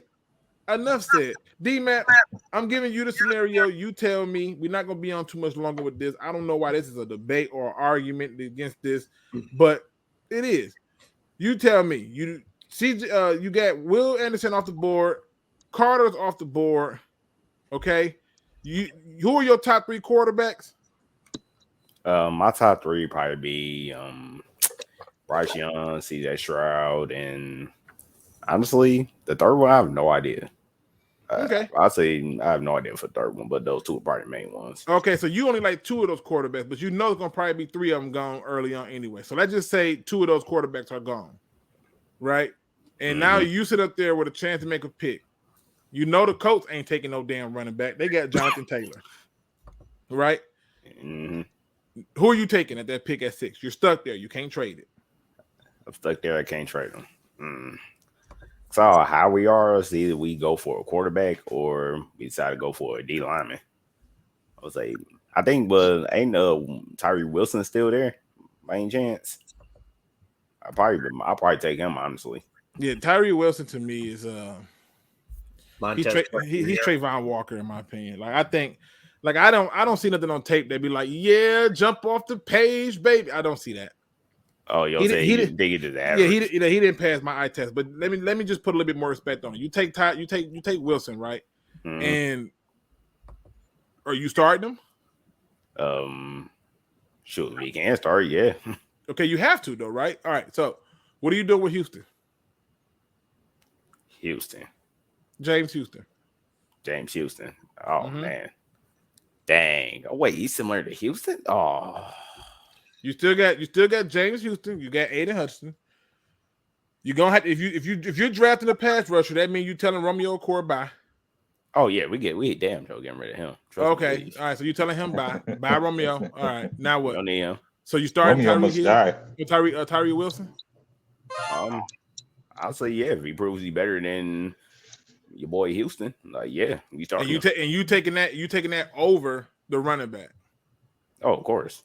Okay. All right. I just wanted your opinion. I'm not killing nobody today. Yeah, I just tried Bijan Robinson in a mock draft. Oh boy, PFF hates that shit. Is that bad? I just posted it in the freaking Discord. Oh, I had to work with it. PFF can hate it all they want. Oh, I don't. PFF is not my measure. It's just funny. I'll say you can't have too many edge rushers. Honestly, you never know. Injuries do happen, so it's like, hey, next man up. That's why I was like, no, I just go with that. Yeah, but boost the D line because we need that. Get pressure on the quarterback. And Steve-O says James Houston is a designated pass rusher. Yeah, I know. I still would start him. I will start James Houston. Nice. I feel like James Houston needs as many snaps as possible. He gonna have to play a whole lot more snaps before I start saying he's just a designated pass rusher. They deemed him that until they couldn't do it no more. And by the time they did it, he was already wreaking havoc and had 8 goddamn sacks. It was already bad. So I'm just saying, give him a little bit more time, like in terms of like snaps, and then I can probably buy into it. That's all I'm saying. It's a pretty deep edge room already with Aiden, James, Romeo, Pascal. If you bring back Kaminsky, if you still have Harris, I mean, right there and then that's like about 5 different edge rushers you can use. I'm just putting it out there.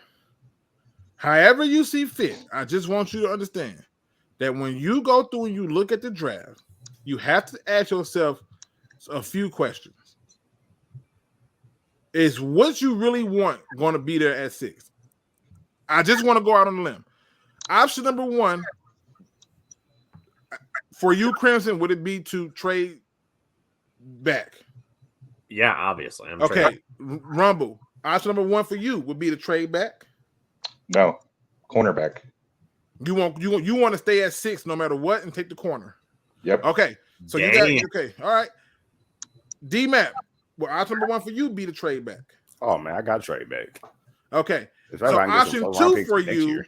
Option 2 for you, Rumble would be what? Trade back? Cornerback. Cornerback. All right. All right. I ain't mad at it. D-Map Zoom. Yep. Option 2 for you would be what? Quarterback. I'll say I'll say shoot, a quarterback at that point. A quarterback. All right. Option 2 for you, Crimson Shadow, would be D tackle. Okay. Again, I'm going Cansey. I'm Cansey. I'm riding that horse down. Man, I can't see still there. I should have made that my choice. So it's too late. Dude, I'm going Cansey. I'm riding that. So for me, I forgot about him. For me, the options are simple. Option 1 is to trade back. But if I can't trade back and I'm stuck at 6, and y'all are already said that we don't need a quarterback because we can't take a quarterback there, I'll take a Bijan Robinson. I mean, I'm not against taking a quarterback. And shout out to Brand New Detroit who says, "Preach, Luke takes are comical."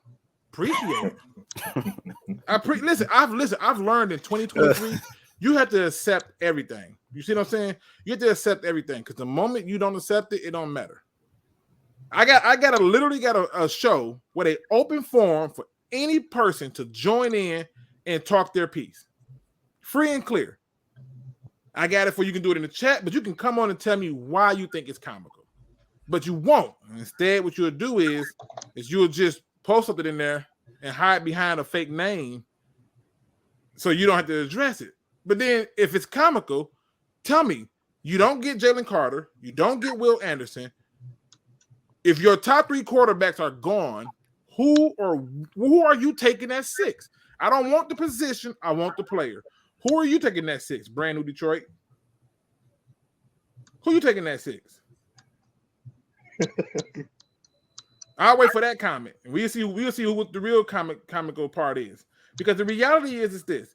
If you're stuck there at that point and you're at the 6th pick, you take impact players.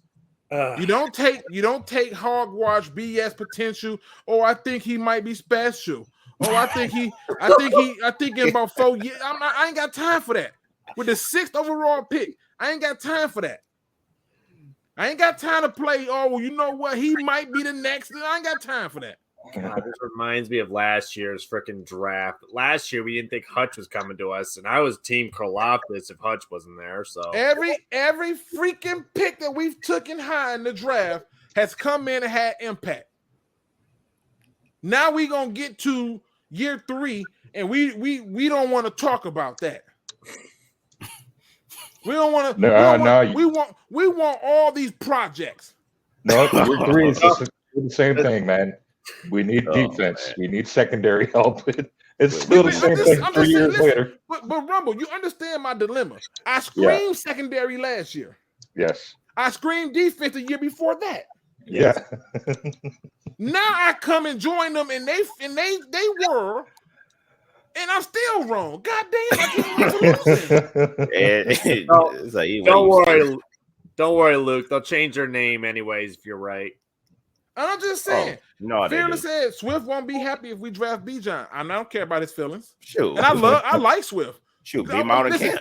There's nobody who has rooted for Swift to get the ball more than me. I mean, but if I can get a guy who's already healthy, who can do everything Swift can do, I'm taking the guy. I just want to take a player that I can actually use, that I think is going to be good and is great for the future. Yeah, and one that don't be out for basically over half of the season. Exactly. Jameson Williams got that speed, he nice and all, but it's like, man, we could have got anybody else instead of him. Like I said, but I ain't mad. It is what it is. When we talk about so let me see. Mike says I like Bijan, but not at 6. I like other prospects more. That's fair enough. Mike, give me the top 3 players you like better. Names that you like better. I'm intrigued to hear that. Zach J says Bijan at 18 if you plan to take him, and if he's gone by then, oh well. I mean, if he's there at 18. No, who are you taking at 6 then, Zach? That's what I'm saying. Listen, we're talking about you're stuck. You're stuck. I'll bring it back up. I know that people think this is a game, but you're talking about you're stuck at 6. And you're telling me you're going to take somebody because he'll be there at 18 if he's not, oh well, where he won't be. Because I don't think he get past the Eagles.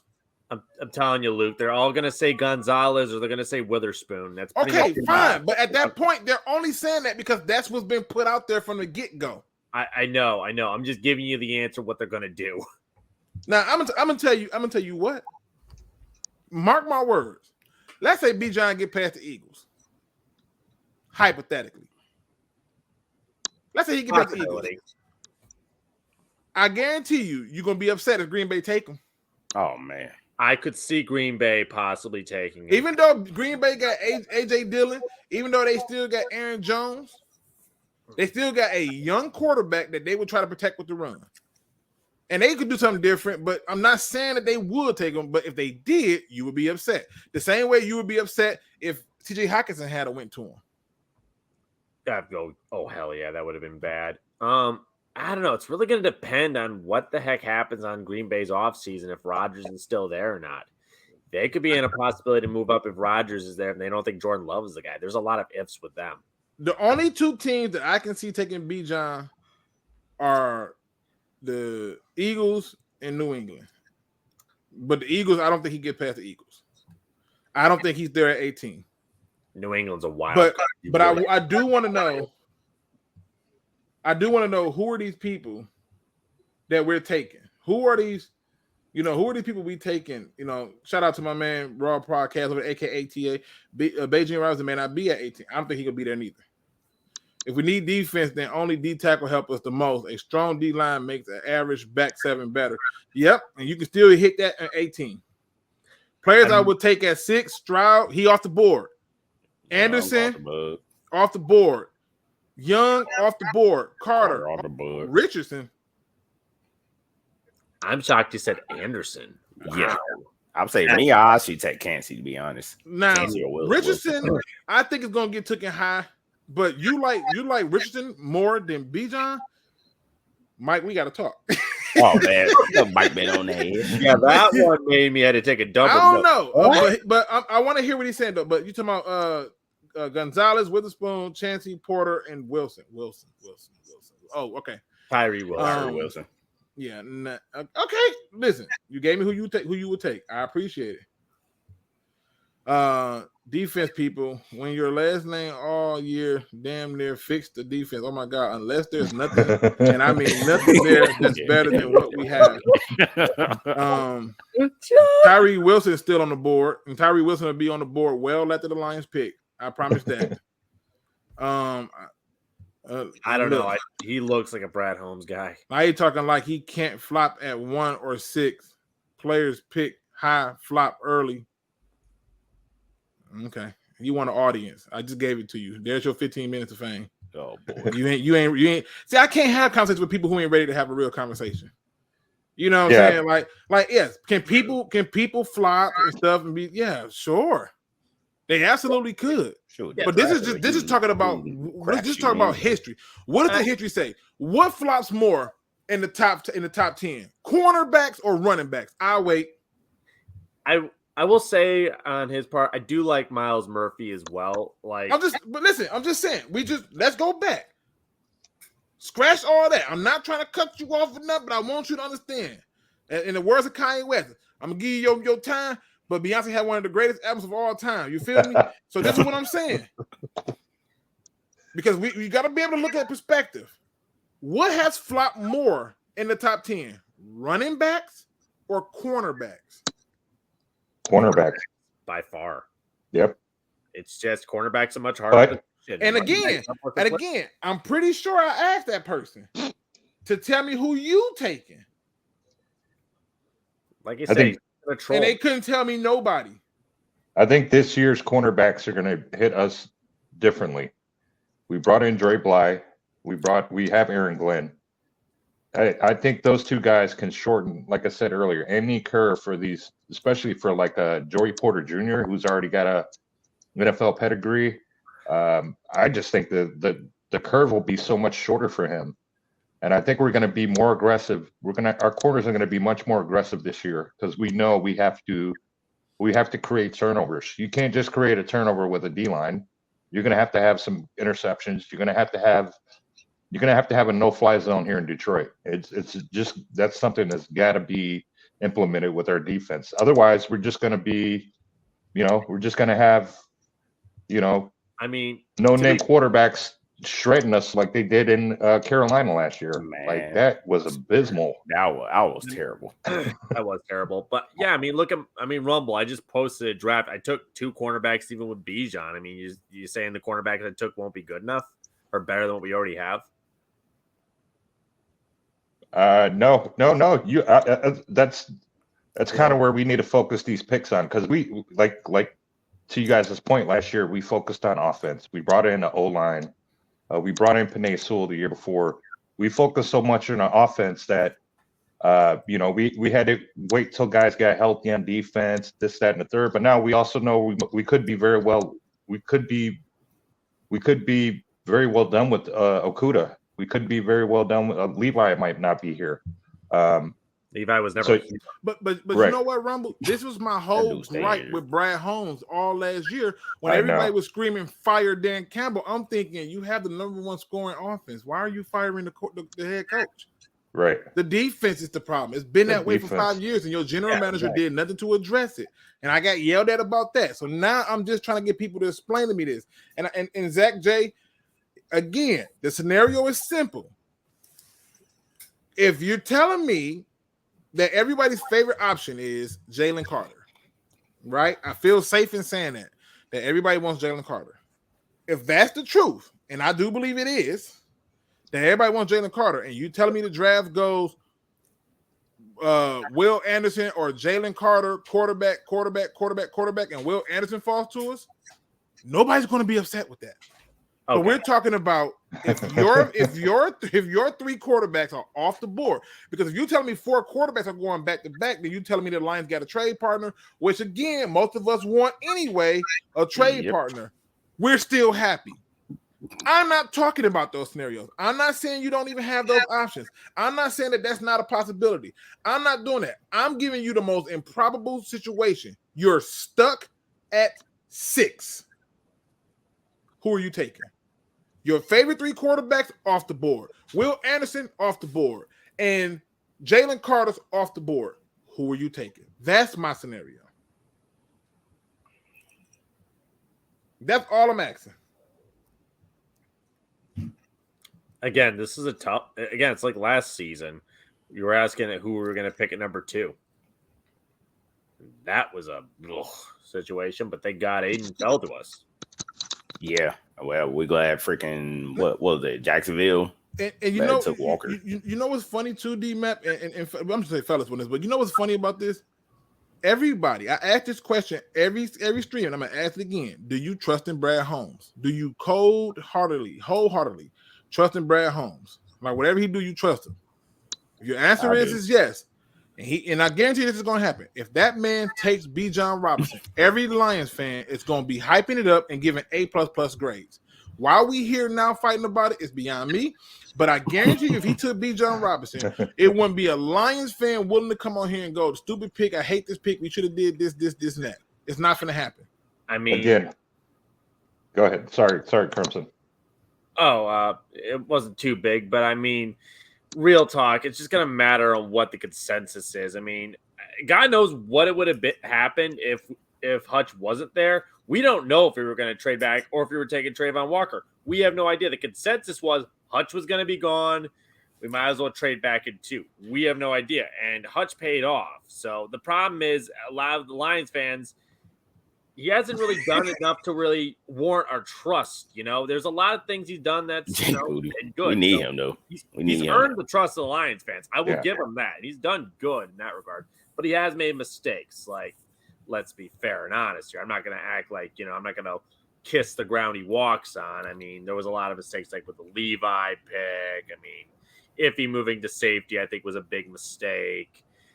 I mean, Shark was a little pricey, but not the worst. According to him, he could have gotten more money elsewhere. But other than that, he hasn't done anything that's like too egregious, like Bob Quinn or Matt Millen. Oh Lord. Yeah, You're gonna have me do a Bob Quinn, Brad Holmes video. I'm trying not to, but oh god. No, I mean he hasn't. He hasn't given us a. He hasn't given us a Tavai pick. Like, where the hell is this? Lord. Who is this I guy? remember when they made that pick. I'm like, who the hell is this? Listen, again, my point of this video was to give you food for thought, okay, and give you a different way of looking at it. I gave you 2 possible options. I can give you more than that. Like, one option is we trade down. That's one option. One option is we trade up. Another option is we stay put, don't do no trade, and we take what we get. Another option is we draft a quarterback at 6. Another option is you take B. John Robinson at 6. I got a few other options I'm saving for another point. The reality I'm trying to do is I'm giving you the most hard one. And that's the reason I'm doing it that way, because I want to have it to where people can get to it. And that's my whole point.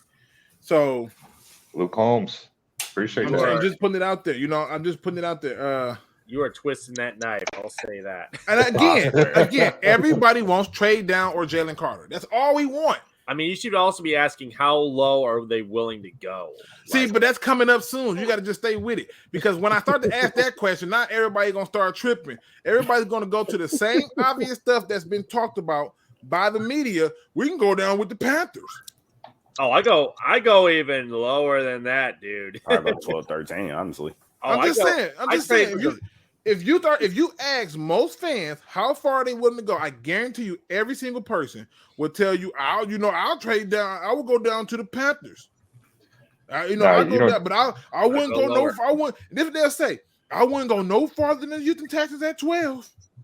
I'll go lower. And this is my point. This is my point. Many of the people who are going to say that are going to say it because that's what's been pushed to the media. I'm saying F what the media is doing. I'm telling you that I know for a fact that there's some teams who want quarterbacks. And this is one of the reasons why I originally had the video saying I wanted the quarterback. And I had a video going off on people who all of a sudden didn't want Jalen Carter because he likes the speed race. So freaking what? Oh, 2 people died. I understand. It's tragic. It's sad. It's not something that I'm happy about. But unless you're telling me his car did something to cause the crash, all he did was participate in a race that they participated in. Unless the guy murdered someone, actually got out the car, then murdered the guy, then and all of a sudden he became undraftable because people didn't want to do that. So I'm just giving you these hard situations. That's it. I don't want to beat a dead horse with this. I don't went on too long with this because I want to give people a chance to respond to me. I lay all my chips on the table for why, if you're stuck there, you don't want the quarterback, B. John Robinson makes the most sense. And I'm saying that as a guy who thinks our defense needs prayer. But when I look at free agency, right? I'm serious. As a guy that I really do believe it needs prayer. But when I look at free agency, you can really get those guys in free agency. And then you can still come back with these 2 first. If we only had 1 first-round pick, I would be like, hell no. You got 2. It's the same reason why certain teams like the Colts can do things, why the Eagles will do certain things. When you got 2 first-round picks and they high, one of them is high, you do what you want. You can rub your nipples on it for all you care. It's your picks. But what you cannot do is act as if though, because the draft simulator told you this guy would be there, that it's going to fall that way. It does not. They have a thing every year where if you can get all the picks in the first round right, they will give you like all this money. It has not been done yet. One dude came close and lost by one pick. I mean, to be fair, no draft simulator was going to draft what happened to the quarterbacks last year. There was no way. Nobody predicted how low they were all going to go. Like, whoever thought Kenny Pickett was going to be the only one to go in the first round? When was the next quarterback taken? The what, hell? third round? Listen. That draft class didn't have no quarterbacks. This one do. And then that draft class, a lot of the teams didn't need a quarterback. This one does. Now, you got a few teams who's already off the market in terms of the quarterback thing, right? And so you're going to have certain people who don't need a quarterback no more. But this idea that, because you got to edge yourself in all honesty, like, who are your top 5 quarterbacks? And if you're telling me that there are 5 picks between your pick and between the first round and 49, you take your quarterback earlier than later, period. Because if you tell me you only got 5 quarterbacks you believe in, okay, great. Who are they? If you're telling me you only got 3 quarterbacks you believe in, okay, great. Who are they? But I guarantee you those 3 picks will be gone long before 49. So this idea of taking a quarterback in the second round would mean that you're going to your second tier of quarterbacks, and then you're probably getting another Detroit Lion BS pick from the second round. So play the game if you want to, but you need to understand what is really happening here. And I've put it up there many times. That's all I'm saying. I got to get out of here. I got a guest coming on tomorrow. I cannot wait to do this. We're going to be talking about obviously more free agency, obviously more draft. I had to do the B. John Robinson thing because I sat there and I went back and I watched the other video, and everybody and their mother was like, no, oh my God, we take Anthony Richardson, a guy who literally had 1 year of start in real reality and was inconsistent as hell in that 1 year and did not jump off the page unless you just like to see a guy run. And at the end of the day, that shit only goes so far. And I don't believe that because, he can run. And no. What happens when his legs is broke, right? Because as you saw, there are sometimes when the quarterback can have a foot or ankle or knee injury, they still got to perform. I remember games where Byron Leftwich was carried down the field by his lineman and still delivered. So I don't want to hear about, he can run. Hold my beer on that. All I'm saying to you is this. When you're looking at a quarterback, you're looking at him to be a freaking coach almost on the damn field. You're looking at him to be something different and spectacular that can still throw the ball, not run. If we wanted the quarterback to run, we would have just called them a running back. Oh, wait, that does exist. A halfback. Oh, wait, that does exist. And at that point, I'm not asking that for him. And the top quarterbacks who can run, the Josh Allens who can run, or in the Patrick Mahomes who can run, Aaron Rodgers who can run, they throw the ball first. And before somebody go, but what about Jalen Hurts? You're going to find a Philly fan to put him in the top 3 to 5. I'm sorry. Just putting it out there. Give the people your final thoughts, D-Mac. Oh, no, man. I know your draft going to be very interesting because them first 5 picks, you don't know what team's going to be doing, what team going to trade up or anything. So who knows who we're going to be able to get. But honestly, we're going to wait out the free agency. So we're going to see what Brad Holmes could be cooking. I know it's a fun show. Appreciate you. Detroit. Yep. Give me your final thoughts, Crimson. God, Dr. Detroit's scaring the heck out of me right now. He's being funny. He said he's trolling.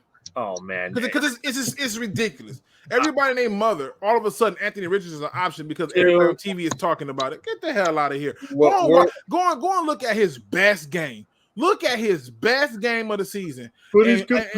And watch how you're going to look up and see how pass after pass, you can be like, damn, that's a great pass. And then pass after pass, you're like, what the fuck is he? What is that? But he's got Josh Allen accuracy numbers. Yeah, we can train him. We can make him better. We can make him a weak. Yeah. Yeah. And it scares me because the realization of he just might come here at 6. Because again, I hate that the scouts keep looking at him. It's like, stop looking at him. I don't know if this is supposed to be a smoke screen anymore. everything is a smoke screen, and everything should be on the table for the Lions. And I hate to say it that way, but it's all a smoke screen, and it's all on the table for them. I personally think that Will Levis is the perfect type of candidate for the kind of quarterback that Brad Holmes like. But in my opinion, the number one quarterback in this draft, and he's not getting talked about because he got an ACL injury, and many of the teams up front ain't gonna pick him because guess what? They need somebody to start now. You know who don't need nobody to start now? Our Detroit Lions. You know who else don't need nobody to start now? The Seattle Seahawks. Those teams who don't need nobody to start now will take a chance on these other quarterbacks high because they know that they're not going to make it to those later rounds where they picking at. So that's all I'm saying. Well, like I said, I mean, if you think Hooker's the guy, but I wasn't all that crazy about him even then. So again, if Stroud's there and we end up with Stroud, I'm gonna be like, okay. Again, I'm not that crazy about this QB class. It's better than last year's. I mean, it's really hard to compete with Liberty, but it is what it is. Rumble, get the people your final thoughts. Oh man, for year 3, defense, secondary. Please, there's got to be a reason why we brought in Dre Bly. There's got to be a reason why. They probably want him to play again. I'm just saying. He probably still good, man. Slot, but yeah, I think we definitely need to focus on that defensive side of the ball this year. And we have 5 picks in the first, 100. Focus 4 of those, if not 3 of them, on defense, instant starters, like you've been saying for the past 3 years as well. Get these guys in here and get them started right away. Get them some snaps immediately. We got lucky with some of the guys we drafted late last year who are chomping at the bits this year because they did get some key reps.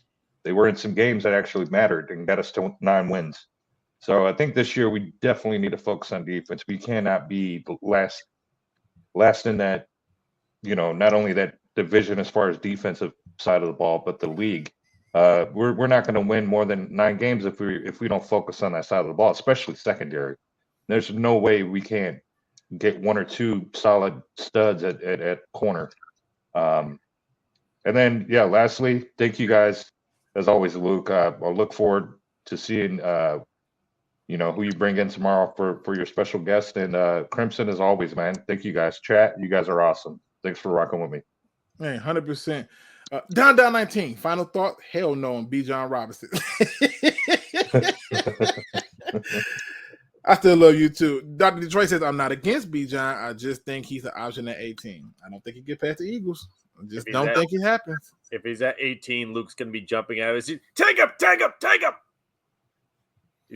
And it's the reality. I'm with the Chaos Controller who says I'm just tired of depending on rookies and it don't pan out, aka Jeff Okuda. Well, I mean, I saw it coming. I said if you play him at safety, he's gonna be phenomenal. But look, leave him at corner, he's gonna get exposed. There was so much pressure on the kid because we traded away Darius Slay. You can't replace somebody like Darius Slay immediately. That kid was supposed to be groomed under Slay. Not third overall, he wasn't. Why not? Because why wouldn't he be groomed underneath? Because third. Listen, if I'm taking you third overall, that means I'm taking you. You out of all the players I could take, I took you third. Yeah, but that's because they traded. You don't get no grooming. You ain't no. You come in. You gotta play. They traded Slay. You gotta play, Rumble. You gotta play. I know, but they traded Slay. They traded a Pro Bowl caliber cornerback and brought this guy in and thought he was gonna. No, he clearly was not ready for that. If I take you third overall, you gotta play. If you're not a quarterback, aka QB, you gotta play. Third overall, no. Let me ask you a question. Okay. Would you bring in, I don't know, an offensive tackle third overall to be groomed under a veteran offensive tackle? That never happens, though. I know it never happened because you know why? You gotta play. But they drafted their best cornerback and then brought this guy in thinking he was gonna replace who they drafted or who they traded away. Because what they did was they panicked and tried to replace him and say that he was a shutdown corner. And I told everybody he's not. And I had all the people who came in and told me that I ain't no scout. I know better than. And I said, I'm telling you right now, he's not worth a top 10 pick, and you're gonna regret it. No, he's not. He's a safety. No, he's not. And now what do you see? Everybody's talking about he can survive with a position change. Just putting it out there. It is what it is. It says, Okudah was never touted as a shutdown corner. Bull. Yes, he was. Yes, he was. Horse crap. And to get back on that rumble. Yes, he was. If Slay wasn't pissed off and he didn't demand to get traded, he never would have been. Okudah never would have been a Lion. It would have been Derek Brown. I will die on that hill. The whole time Okudah was coming out in the draft was he a shutdown corner. And I'm like, what games are y'all watching? I said, I even showed people, I said, look, the Michigan receivers, People Jones and all, they was killing him. And for some reason, the referees would not call any pass interference or anything. And everybody, I'm like, dude, they were killing him. Yeah, he is shut down. He's shut down for his first 2 seasons of the NFL. And that's I'm with Marcus. Marcus had the greatest example of all time. You know what I'm saying? Yeah, Marcus, great point, man. I thought for sure we were going to. I said that, Luke. He was talking. It went over my head. I'm sorry. Let me get my final thoughts in, people. Hey, I appreciate y'all coming in and rocking with me. I can't believe I did 2 hours debating about this one particular pick. Did not think that this would happen, but it did. And sometimes the show gets determined by you people, and I love that. This Pride Nation is not going to have to agree on everything, but we have an opportunity to, have the conversation. I leave it open for everybody to come in and talk they talk. And that's it. I don't mind it, but just be prepared to support your answers. And that's all I'm asking. Today's positive quote comes from the internet. I have no clue who said this. I saw it and I just thought this was absolute fire. It says, don't fear failure.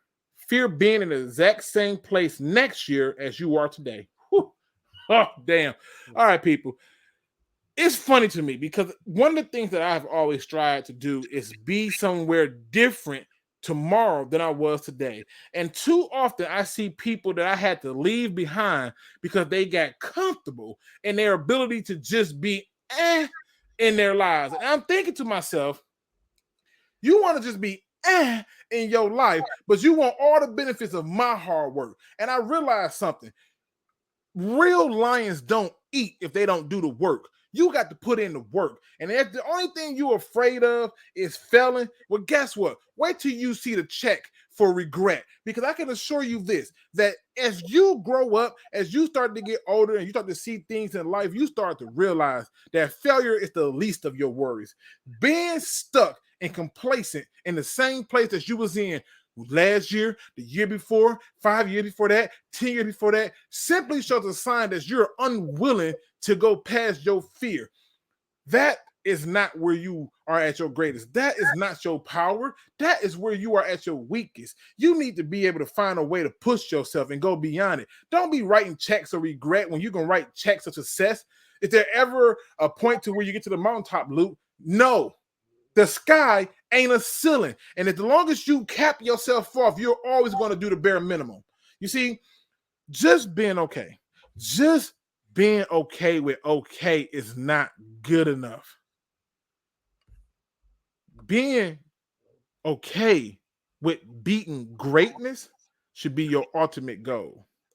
Don't fear failure. Fear being the exact same place next year as you are today. With that being said, ladies and gentlemen, hit that like, subscribe, notification bell because I will be live with a guest tomorrow. I know you guys are going to like this. This is going to be so much fun. I can't wait to make the thumbnail. I'm going to do it tonight. Put it out there so y'all have an idea of it. Get some questions ready to ask us and have some fun with it. And we're going to get this thing popping. And as always, ladies and gentlemen, don't be no chump. Please do your research. We are out.